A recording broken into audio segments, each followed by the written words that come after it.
Where do you start? First, we got to credit Cincinnati. I think they played well. I think that was one of the better games they've probably played, probably in the last 3 or 4 weeks. So credit them and their energy that they came out with, took us out of some of the things we wanted to do. As I just explained to our program, because I expect to be in big games as we move forward. I think our program has come a long way in the last year. First and foremost, not playing on Tuesday. Getting to Wednesday, I think, was important. It's a growth piece for our program. But our program isn't ready for that moment yet. We're not ready for that moment.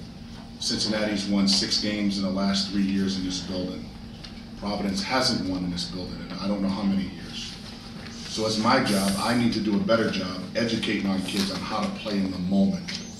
And we're just not there yet. I thought we made a big jump from a year ago in conference play to get to where we were. We've positioned ourselves, and unfortunately we haven't played well enough to win the last 2 basketball games. But I'm encouraged about our future. I don't know if we have more basketball games left in us. I hope we do, but if we don't, I'm really proud of our group of what we achieved this year. It's tough losing. It's real, but again, you got to credit the guys that won the game. Cincinnati did a really good job. I thought their early pressure bothered us, put us on our heels, but I thought when we did get back into the game, we were just not ready for that moment. And when you got guys like Kilpatrick, more so Parker and Wright that have been through the wars, and Mudrew, they've been through the wars in here. They know what they're doing. They've embraced the moment. And right now, our program just isn't there right now. Hopefully, in the future, we can get there. Your question if you were there to come back, or you weren't there from the start? Obviously, the start really doomed you. No, the start. I'm just talking about as a program. I'm talking about programmatic success. That's my job, and I need to do a better job at building that programmatic success. You know what I mean? And we'll get there. Right now, we're just not there. Thought their depth really hurt us today as well. Can you explain that start? I mean, both sides just. Yeah, I don't know. Their energy, they came out. I thought we definitely got back into the game. I thought my young guys were a little nervous to start.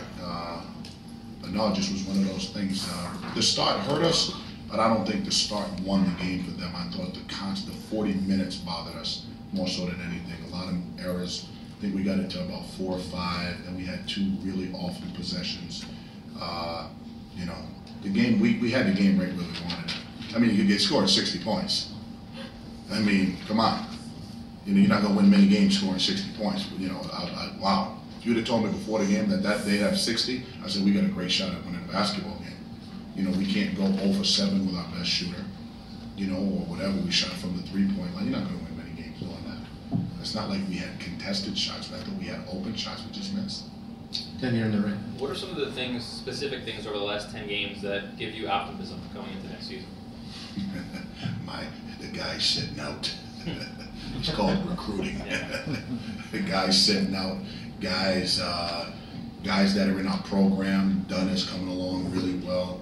Kadeem having a really breakout season. Obviously having bad. You win in these leagues. You win in these tournaments. If you have special young players, but if you have juniors and seniors. I mean, look around college basketball.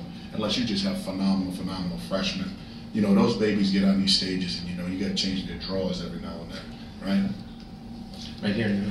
The shooting from 3 was 1 for 16. Yeah, gross. Do you attribute that to you said the team's not ready for the moment yet? Did they not believe in themselves enough coming in? I'm not going to say they don't believe in themselves, because I thought we had wide open shots. I mean, Cotton doesn't miss too many wide open shots. They didn't go down today. And again, credit Cincinnati. Was it their length? Probably.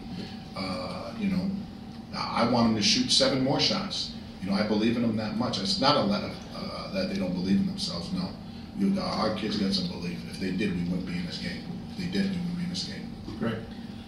Looking ahead to the new Big East, what kind of opportunity do you think that league will present for teams that have been in the bottom half of the current Big East? I haven't thought about that. First and foremost, it is. I'm going to miss the old Big East, if that's what you want to say. You know what I mean? It's unfortunate that things have changed, and without change, sometimes there's no progress. I'm excited about our league that we're going to be going in, but to take away some of those rivalries, I was born and raised on the Big East. You know what I mean? I don't think there's any better basketball in the country. Big Ten, ACC, I mean, that's just basketball. This is God's basketball here in the Big East. And it's unfortunate that the things that have happened, but embrace change and look forward to it, a better future. Left.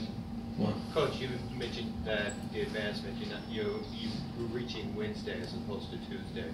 Isn't it just a matter of experience now that your guys will be playing more games like this now? I hope so. I have to grow as a head coach in this league. Our players have to grow. Our program has to grow. And I thought we did this year. I thought our players did a tremendous job.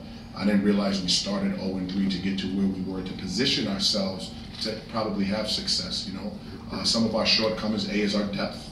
We came down here with 8 scholarship players. We've had to coach a team through 4 or 5 different personalities with injury, guys coming off of eligibility. So I'm proud of our guys. Today is not indicative of the future for us. We just had a bad game and they played well, and unfortunately it's a tournament, so you pack your bags, you go home, pat them on the back, and look forward to hopefully another game. Eddie, how important do you think it would be for the program to have an opportunity to play another game? Even last year, a team like Pittsburgh had a rough regular season. They went to the College Basketball Invitational, not the NIT, and won it. Would you really like an opportunity to coach this group in another game regardless of the tournament? If we don't play any NIT, our season is done. I didn't come to Providence College to play in another basketball tournament. If the standard is the NCAA, that's the standard. You know what I mean? I don't think we need to. You move on and you move forward. I think those other tournaments, they do a great job. I played in one when we were at Fairfield, but that's not where our program is. You know what I mean? That's not downplaying anybody. That's just my personal opinion. And if somebody don't agree with it, that's your problem. Anything else? Thank you. Thank you.